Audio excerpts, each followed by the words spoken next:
Que a graça e a paz do nosso Senhor Jesus Cristo esteja com todos vocês nesta manhã, todos os dias da sua vida. Essa é a nossa oração, nosso pedido a Deus. Vamos iniciar nossa celebração nessa manhã orando? Vamos uma palavra de oração. Santo Deus, nós queremos te agradecer por tudo que o Senhor tem feito por nós, ó Pai.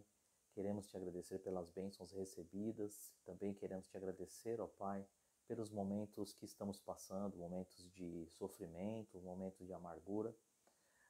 Nós agradecemos, ó Pai, porque sabemos que são nesses momentos que nós também podemos tirar muitos aprendizados. Por isso eu quero te pedir que o Senhor abra a nossa mente, o nosso coração neste momento, para compreender, Senhor, o momento que estamos vivendo e compreender também os seus propósitos na nossa vida. Muito obrigado, Senhor, por tudo. Nós agradecemos em nome de Cristo. Amém. Muito bem, irmãos, eu quero compartilhar com os irmãos nessa manhã um texto bastante interessante. Tem um livro na Bíblia Sagrada, que é o livro de Ruth, e eu quero, obviamente, encorajá-lo a ler o livro inteiro, né? É um livro que você consegue ler rapidamente, uma história muito bonita. Eu quero compartilhar alguns aprendizados agora pela manhã, baseado no livro de Ruth. A gente sabe os momentos que nós estamos vivendo, né, que são momentos terríveis, momentos de sofrimento, momentos de dor, poderia até dizer que momentos de amargura. E não é um momento que somente nós estamos vivendo na nossa época.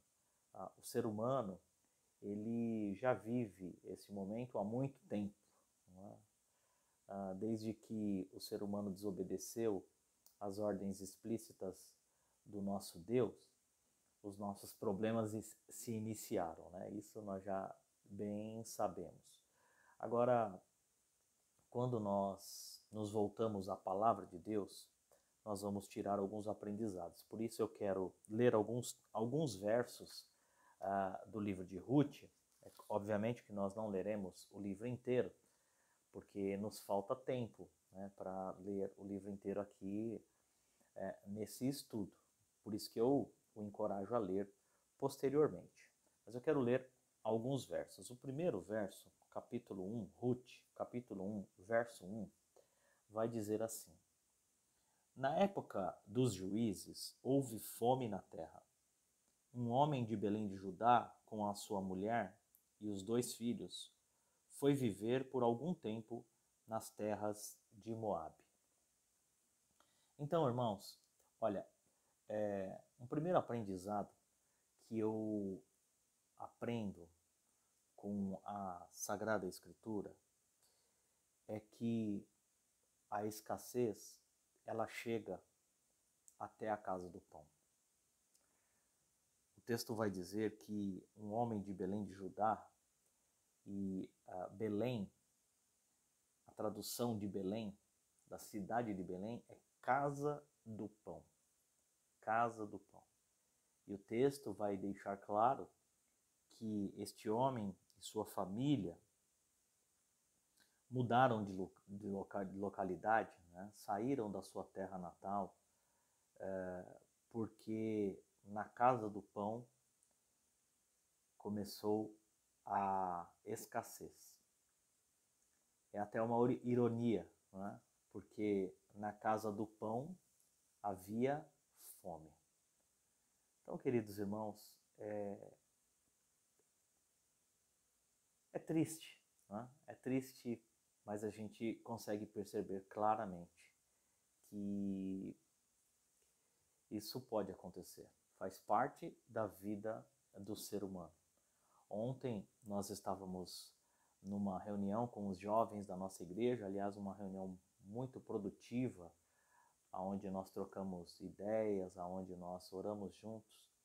E em nenhum desses momentos de compartilhamento, a nossa querida irmã Bruna Cordeiro, ela disse o seguinte, que o sofrimento, Se ele não chegou ainda na sua vida, um dia ele vai chegar. E a gente estava trocando ideias a respeito disso. E é a grande realidade. Hoje nós vivemos uma realidade de escassez. Escassez, por exemplo, na área da saúde, aonde estamos aí enxergando, vislumbrando pelas notícias os nossos hospitais sem recursos, sem vagas, o que preocupa grandemente todos os moradores aqui de São Paulo, do Brasil. Escassez, né? E certamente isso trará muito sofrimento, trará muita amargura. Escassez de comida. Estamos vendo aí o governo federal, já desde o ano passado, fazendo os esforços para amenizar a fome no nosso país. Talvez seja até pouco, né, o que se tem feito. Poderia ser feito muito mais. O país é um país grande, é um país rico, mas existem tantas coisas aí que a gente nem sabe dizer. Mas o fato é que muitas pessoas estão passando dificuldades, estão passando fome. Então, escassez, né? O Brasil, o país da fartura, o país onde qualquer coisa que você planta dá, mas existem brasileiros, irmãos nossos, que estão passando fome. Escassez nos nossos relacionamentos, afinal de contas, nós estamos passando aí por momentos de distanciamento, não é?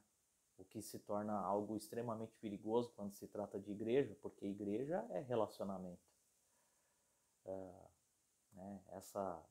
Essa fase que nós estamos vivendo de celebrar os nossos cultos online está muito aquém, né, de relacionarmos uns com os outros. É até perigoso, mas o fato é que é uma escassez. Então, a escassez, ela chega. A escassez chegou à casa do pão, assim como chegou para a família de Elimeleque, não é? A escassez também chegou para nós.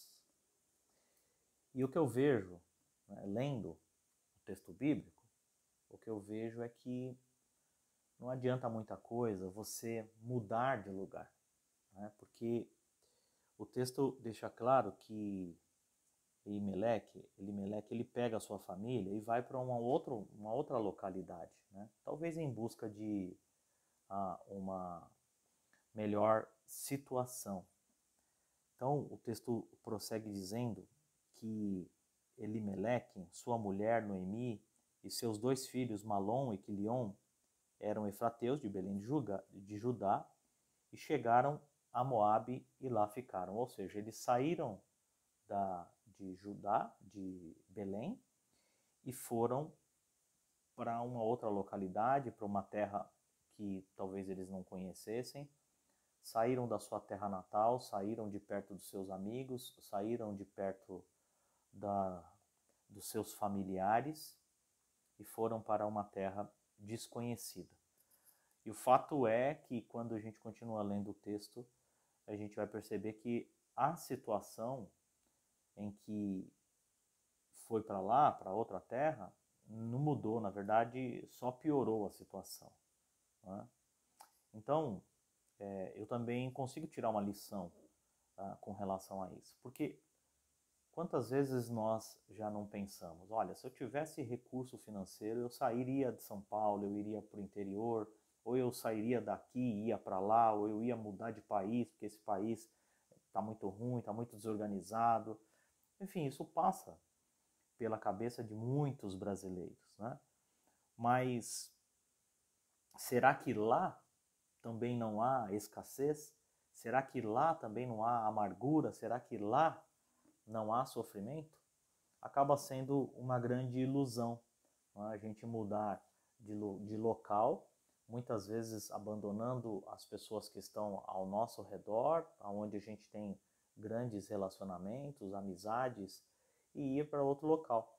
Eu me lembro que em janeiro agora deste ano, quando convidei o irmão Daniel Braga para estar com os irmãos naquele período de férias, ele contou, né, ele contou a experiência dele quando ele estava nos Estados Unidos. Né, uma pessoa extremamente preparada, né, um jovem valoroso, um profissional de altíssimo nível, mas estando com sua família num país diferente, lá nos Estados Unidos, longe dos seus irmãos, longe da família, enfim, passou dificuldades. Os irmãos devem se lembrar dessa experiência que ele contou, né? Mesmo sendo um profissional de alto nível. Então, irmãos, eu consigo tirar um aprendizado nisso tudo, né? Tanto no texto de Ruth, quanto nas experiências que nós temos vivido. Parece que não adianta muito mudar de lugar.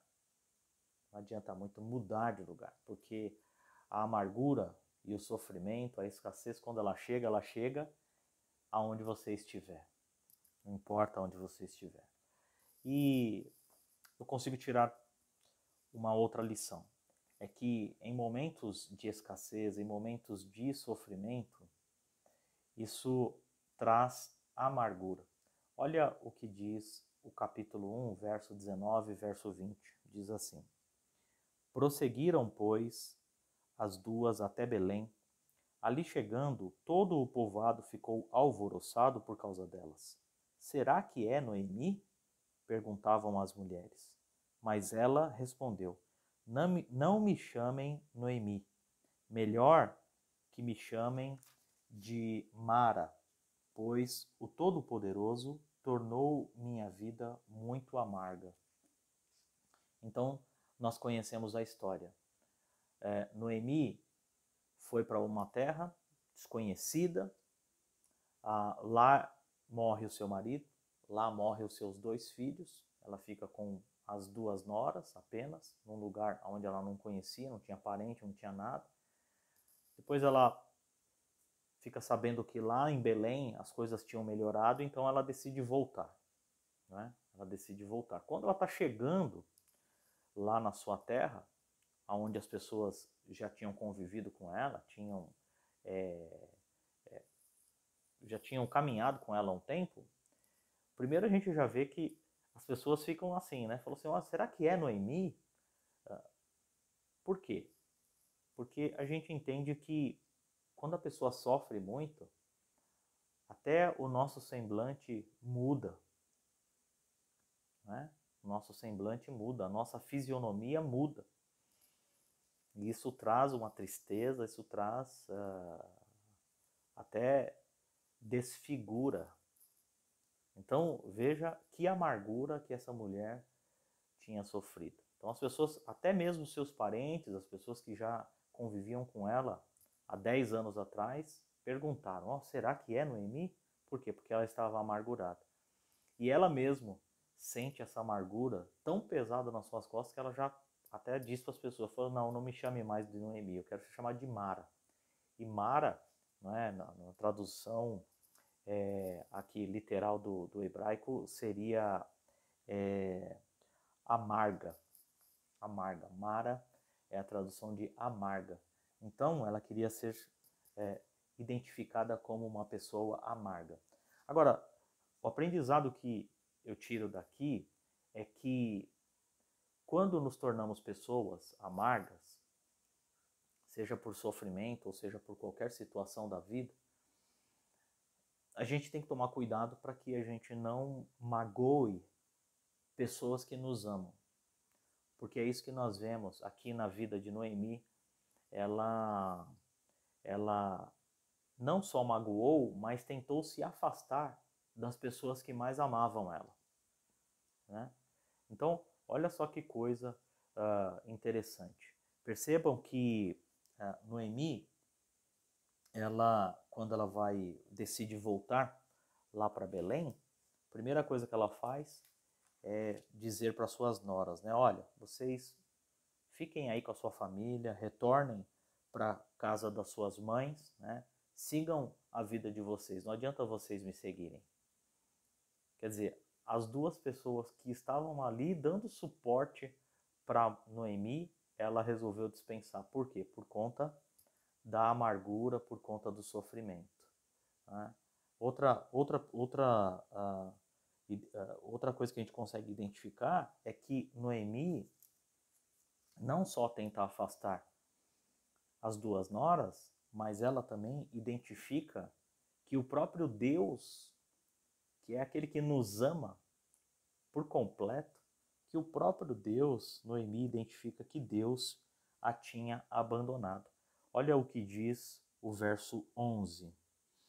O verso 11, Noemi diz assim, ó, disse, porém, Noemi, voltem minhas filhas, porque viriam comigo? Poderia eu ainda ter filhos que viessem a ser seus maridos? Voltem minhas filhas, prosseguindo, vão, estou velha demais para ter outro marido. Esse verso diz a respeito das noras, né? Quer dizer, dizendo para as noras, não, se afastem de mim, né? Eu estou muito amargo, eu estou sofrendo demais, vocês fiquem por aí. Né? Mas além das noras, além da amargura, do afastamento das suas noras, Noemi também se afasta de Deus, porque, olha o verso 13, iriam vocês esperar até que eles crescessem? Ficariam sem se casar à espera deles? De jeito nenhum, minhas filhas. Para mim, é mais amargo do que para vocês, pois a mão do Senhor voltou-se contra mim. Então, Noemi, na sua amargura, no seu sofrimento, ela identifica que foi Deus que a colocou naquela situação e que havia se voltado contra ela. Verso 20, Noemi vai dizer, não me chamem de Noemi, melhor que me chamem de Mara, pois o Todo-Poderoso tornou minha vida muito amarga. Então, o aprendizado que nós tiramos disso é que o sofrimento traz amargura para o coração, mas a gente tem que tomar cuidado para que este sofrimento, ainda que passando por sofrimento, ainda que passando por amarguras, a gente não afaste as pessoas que mais nos amam, né? A nossa família, os nossos irmãos, o nosso Deus. Porque Deus nos ama, né? Ele sabe de todas as coisas que nós passamos. E não é porque nós estamos passando por momentos de dificuldades que nós vamos culpá-lo por aqueles momentos. De forma alguma. Quando nós continuamos lendo o texto, nós vamos perceber que o próprio Deus é o Deus resgatador, é o Deus salvador, porque a história vai se desenrolar. Nós sabemos que depois Ruth, que era a nora que acabou ficando com Noemi, falou, não, eu não vou te abandonar de jeito nenhum. Né? Eu te amo, vou ficar com você, o seu Deus será o meu Deus, né? O seu povo é o meu povo. E ela fica então com Noemi, depois, de acordo com o padrão da época, né, uma pessoa chamada Boaz resgatou Ruth, casou com ela e fez com que toda essa história pudesse ser mudada. Porque é assim que Deus faz, Deus muda a história. Deus muda a história, Deus nos resgata. Você vai conseguir identificar isso no capítulo 4 de Ruth. Então depois você leia aí, o capítulo 4 vai tratar do resgate de Noemi e de Ruth. Então é Deus mudando a história, não foi nada por acaso, né? Deus agiu naquela situação de escassez, naquela situação de sofrimento e mudou a história dessa família, dessas duas pessoas. O capítulo 4 verso 17, vai dizer assim, ó, as mulheres da vizinhança celebraram o seu nome e disseram, Noemi tem um filho, e lhe deram o nome de Obed, este foi o pai de Jessé, pai de Davi. Claro que este filho da qual as mulheres estavam falando era o netinho, né, de Noemi. era o netinho que veio trazer alegria para o coração de Noemi, alegria para toda aquela situação, e foi o sinal, né, de Deus para com aquela situação que eles passaram, situação difícil, mas um sinal de Deus, não só para Noemi, mas para toda a humanidade, de que Deus é o resgatador. Porque nós vemos aqui que este filhinho, este netinho de Noemi, chamado Obed, é da linha sucessória do nosso resgatador, o nosso Senhor Jesus Cristo. Então, a amargura do pecado que nos afasta de Deus, que nos leva a tantas dificuldades no decorrer dessa vida, tem solução. Porque Deus, ele muda a história. Né? Porque Deus é um Deus resgatador através do seu Filho Jesus Cristo. Então, queridos irmãos, são lições preciosas que nós precisamos aprender. Ainda que estejamos passando aí por estes momentos dolorosos, momentos de sofrimento, momentos de escassez, momentos em que até pensamos de repente em mudar de um lado para outro e de repente o que pode se fazer, né? Tem gente até querendo já mudar de igreja, né? Aliás, alguns já até mudaram. Eu falei, não vou mais nessa igreja não, vou em outra porque ali tem mais poder e essas coisas. Mas a grande realidade, irmãos, é que diante do sofrimento, diante da escassez, não adianta ficar pulando de um lado para o outro, né? Isso não vai adiantar. O que adianta é nós termos consciência e convicção de que o nosso Deus, ele pode mudar a nossa história. Ele vai mudar a nossa história.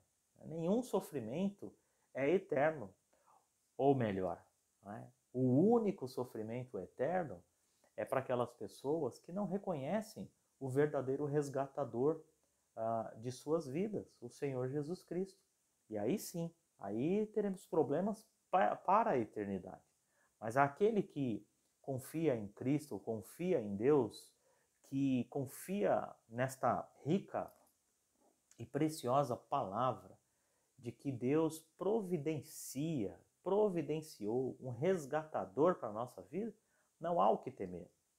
São só momentos que nós passaremos, mas a vitória para todos nós já foi decretada na cruz do Calvário, na ressurreição de Cristo Jesus, nosso Senhor.